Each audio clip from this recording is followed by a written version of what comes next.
Hello বন্ধুরা, আজ সকালবেলা ছুটির দিন, খুব মনটা ফ্রেশ আছে।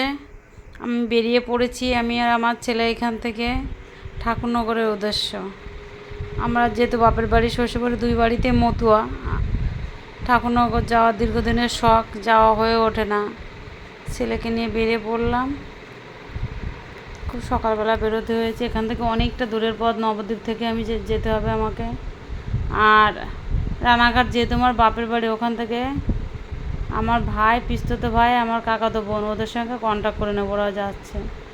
কালকে ছিল বারণের স্নান যাত্রা, প্রচণ্ড ভিড়, আজকে ভিড়টা কম আছে আর ওয়েদারটাও ভালো, ওই জন্য বেরিয়ে পড়লাম। বাড়ি থেকে বেরিয়ে কৃষ্ণনগর আসলাম, কৃষ্ণনগর থেকে ট্রেন ধরে রানাঘাট, 3বার ট্রেন পাল্টাতে হবে। রানাঘাট থেকে যাব বনগাঁ, আমাদের ট্রেন এসে গেছে। আমি যেহেতু কৃষ্ণনগর এসে অনেক সময় বসেছি, 1-1.5 ঘন্টা কোনো ট্রেন নেই। এই যে এখন ট্রেনে উঠছি, বনগাঁ যাচ্ছি, বসে পড়লাম। বনগাঁ থেকে নেমে আবার আমি অন্য লাইনে ঠাকুরনগরের ট্রেনে উঠে পড়ছি। এই যে ঠাকুরনগরের ট্রেন, মানে এত ভিড় ছিল রাস্তায়, ট্রেনে বেরো করা যাচ্ছিল না।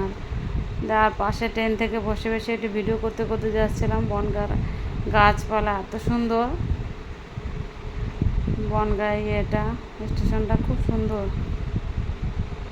কারণ আমার শ্বশুরবাড়িও গোপালনগর, এই লাইনের মেয়ে, এই লাইনের বউ, কিন্তু কর্মক্ষেত্রের জন্য থাকতে হয় আমাকে অনেকটা দূরে।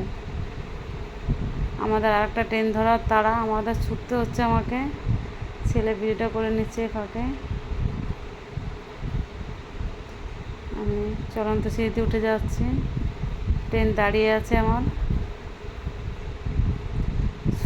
শুধু ছুটছি ট্রেন ধরার জন্য, ঠাকুরবাড়ি যাবো। আর একটা ট্রেন, দুটো ট্রেন অটোমেটিক পার করে এসছি, দৌড়াচ্ছি, ছেলে আমি দৌড়াচ্ছি। আমার ভাই বোন ওরা পৌঁছে গেছে ঠাকুরনগর আগের ট্রেনে। আমি রানাঘাট এসে যেহেতু বসেছিলাম, এদিকে কোনো আসার কোনো বিকল্প ব্যবস্থা নেই, ট্রেন পথ। চলে এসেছি ঠাকুরনগর স্টেশনটা দেখায়। ওই যে মতুয়ারা ঢাকঢোল নিয়ে বসে আছে, খুব ডঙ্কা বাজায় খুব পরিমাণে। ডঙ্কার আওয়াজ কি সারা রাস্তা জুড়ে ডঙ্কার আওয়াজ, কিন্তু এটা তো দেখাতে পাচ্ছি না, ডঙ্কার আওয়াজটা শোনাতে পাচ্ছি না, কপিরাইট পড়ে যাবে।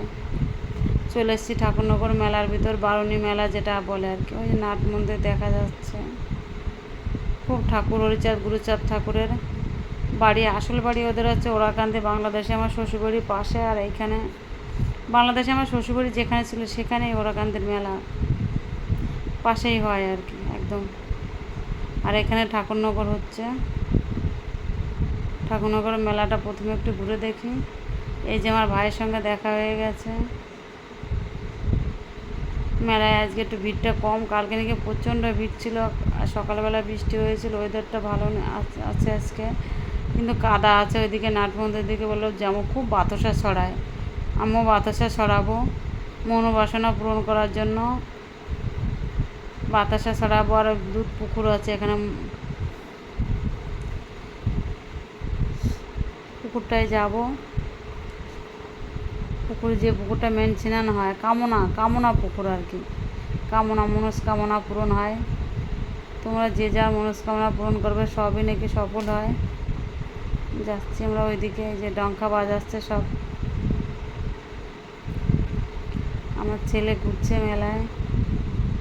আমরা তো খুব সকালবেলা বেরিয়েছি, দুপুর টাইম এখন, একটু ভিড়টা কম। আবার বাড়ি ফিরতে হয়েছে, বোন ঘুরে বেড়াচ্ছে, বোন ছেলে, ওদের ফুচকা খাওয়া হয়ে গেলে এখন ট্যাটোর কাছে দাঁড়িয়ে আছে।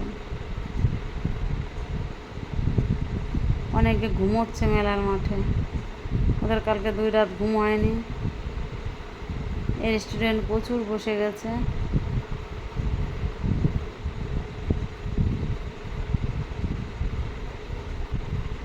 মেলা শেষ করতে 2-3 ঘন্টা লাগবে। আর আজকে তো ভিড় কম আছে, আজকে ঘুরতে তাড়াতাড়ি হয়ে যাবে, কিন্তু মেলা কালকে আসলে আমি ঘুরে দেখতে পারতাম না। যাক, আমি যার জন্য এসেছিলাম সেটা দেখে দিই। আমার বাবা গুরুচাঁদ ঠাকুরের, শান্তিমাতা দেবী ঠাকুরকে দর্শন করি, মনোবাসনা পূরণ করো। একটু বাতাসা ছেটাতে হবে এখানে। আর পাশে নাট মন্দির আছে, প্রচুর ভক্তরা এসছেন, দূর সারা ভারতবর্ষ থেকে তো এসছেনই, দূর দূরান্ত থেকে, দূর দেশ থেকে, বাংলাদেশ থেকে তো আসে। এই যে পাশের মন্দিরটা, দুটো নাট মন্দির পরপর।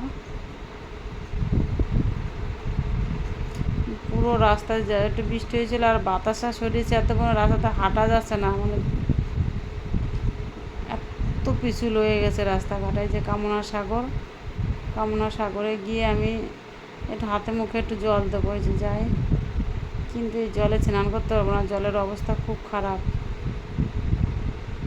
কালকে তো না অসংখ্য যাত্রী স্নান করেছেন, মাথায় দিলাম।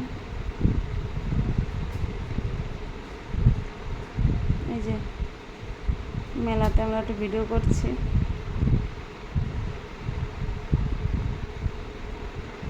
আমার বোন আর আমি। যাক, আমাদের মেলা ঘোরা টোরা দেখা শেষ হয়ে গেছে, আবার বাড়ি ফিরতে হবে। বাড়িটাতে সে নবদ্বীপ যাবো, বাপের বাড়ি যাবো না, কালকে আমার স্কুল আছে, ছেলের পড়াশোনা আছে। মন চাইছে না যেতে, কিন্তু কি করব।